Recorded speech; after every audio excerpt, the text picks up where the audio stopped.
Hello बच्चों, स्वागत है आपका फिजिक्स टूल्स में। आज हम लोग एक जेई एडवांस का एक और क्वेश्चंस डिस्कस करेंगे जो कि 2012 पेपर 1 का है। ठीक है, चलिए सबसे पहले क्वेश्चंस को समझते हैं और पढ़ते हैं। क्वेश्चन कह रहा है कि a small block is connected to one of massless spring of unstressed length 4.9 metre. इसका मतलब ये हुआ कि आपको नेचुरल लेंथ इसकी 4.9 मीटर दे रखी है। The other end of the spring sees figure is fixed, है ना। ये वाला जो स्ट्रिंग का जो एंड है वो फिक्स्ड है। The system is lies on the horizontal frictionless surface. अच्छी बात है कि यहाँ पे कोई फ्रिक्शन नहीं है। The block is stretched by 0.2 metre. ये देखिए यहाँ पे इसको खींचा जाता है इतना 0.2 metre. And released from rest. चलिए एट टी बराबर 0 it is execute simple harmonic motion with angular frequency omega is equal to 3 radian per second. तो ये कुछ डेटाज हैं, वो याद रखिएगा, ये सारे काम की हैं। तो साइमल्टेनियसली एट टी बराबर 0 एक उसी समय a small pebble is projected with speed v from point p, ये पॉइंट p है, at an angle of 45 degree as shown in figure, जो कि आपको फिगर में साफ साफ दिखाई दे रहा है कि 45 डिग्री से फेंका गया। Point p is at horizontal distance of 10 metre from o, ये ओ पॉइंट है। सवाल है if the pebble hit this block at t equal to 1 second. 1 second बाद अगर ये बॉल जा कर के इसको ऐसा टकरा जाता है, हीट कर देता है, तो बताना है द वैल्यू ऑफ v। तो आपको बताना है कितनी स्पीड से फेंका जाए कि ये इसको हीट कर दे रहा के। ओके, चलिए ठीक है, फिर सवाल को हम डिस्कस करना चालू करते हैं। जैसे अब सवाल में कुछ डेटाज हमको दे रखे हैं, उसको देखिए क्या क्या दे रखा है। जैसे पहले अंडरलाइन कर लेते हैं। जैसे सबसे पहले हमको दे रखा है कि 4.9 मीटर जो इसका नेचुरल लेंथ है। ओके, इसका नेचुरल लेंथ है, और ये 0.2 मीटर उसको स्ट्रेच किया जा रहा है, खींचा जा रहा है, मतलब इसकी यहाँ इस वाले पोजीशन से इसको खींचा जा रहा है। ये है आपका मीन पोजीशन, ठीक है, यहाँ से इसको स्ट्रेच किया जाता है। तो उसके बाद कह रहे हैं कि इसको रिलीज किया जाता है, यहाँ से मीन पोजीशन से इसको रिलीज किया जा रहा है, इसको मीन पोजीशन बोल सकते हैं। यहाँ से 0.2 डिस्टेंस तक खींचा जाता है यहाँ तक। ये 0.2 मीटर है, मतलब 20 सेंटीमीटर खींचा गया। यहाँ से रिलीज किया गया, मतलब u बराबर 0 हो गया। हमको पता है कि एसएचएम में जिस पोजीशन पे वेलोसिटी 0 होती है उसे एक्सट्रीम पोजीशन बोलते हैं। मतलब ये मीन पोजीशन हो गया, एक्सट्रीम पोजीशन हो गया। इससे पता चला कि ये जो 0.2 है ये इसका एम्पलीट्यूड हुआ। ठीक है, ये इसका एम्पलीट्यूड हुआ था। एम्पलीट्यूड कितना हो गया यहाँ पे 0.2। यहाँ पे लिख सकते हैं amplitude is equal to 0.2 metre. चलिए अब सवाल में आगे क्या कह रहा है, कह रहा है कि π/3 रेडियन से एग्जीक्यूट करने लगता है, एक्सचेंज करने लगता है। ठीक है, t बराबर 0 पे ये एक जो है एक पेबल टाइप का ऑब्जेक्ट है जिसको v वेलोसिटी से प्रोजेक्ट किया जाता है पॉइंट p से। 1 सेकेंड बाद ये कोलाइड होते हैं, ऐसा सवाल में बोला गया है। जी की वैल्यू हमको 10 मीटर पर सेकेंड स्क्वायर लेनी है, सब कुछ पता चल गया।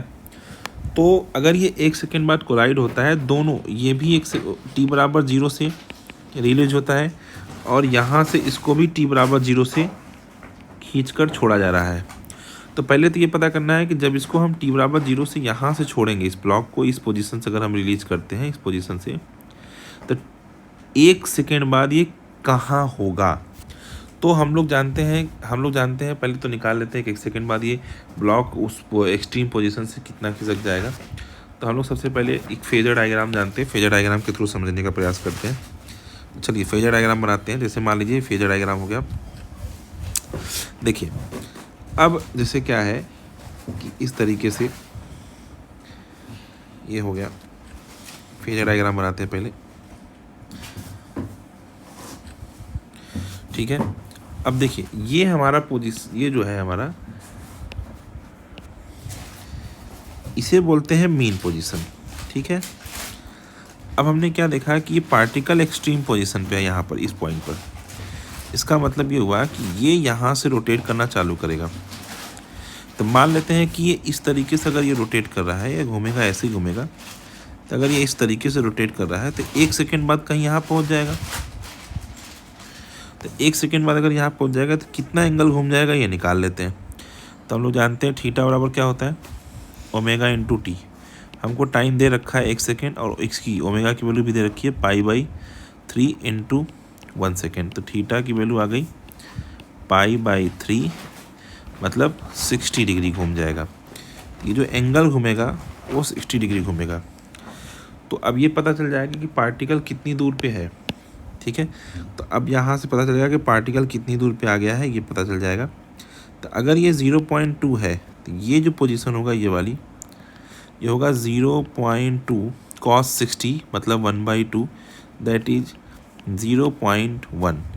मतलब ये हुआ कि ये मीन पोजीशन से 0.1 होगा, मतलब टोटल 0.2 अगर है तो इधर से भी 0.1 होगा।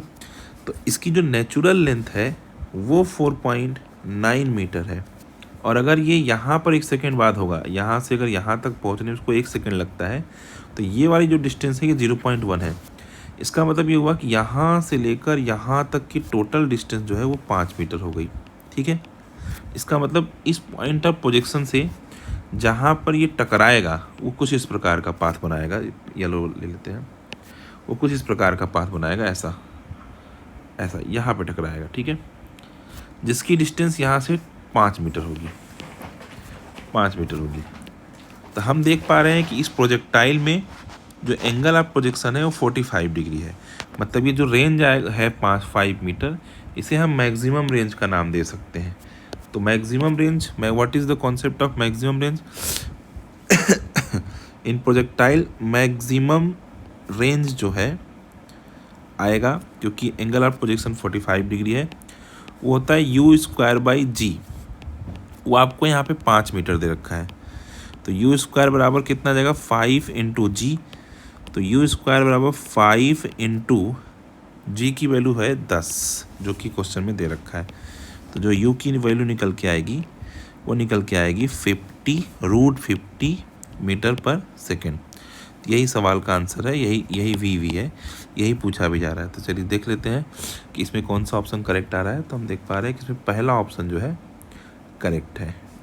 ठीक है, चलिए ओके।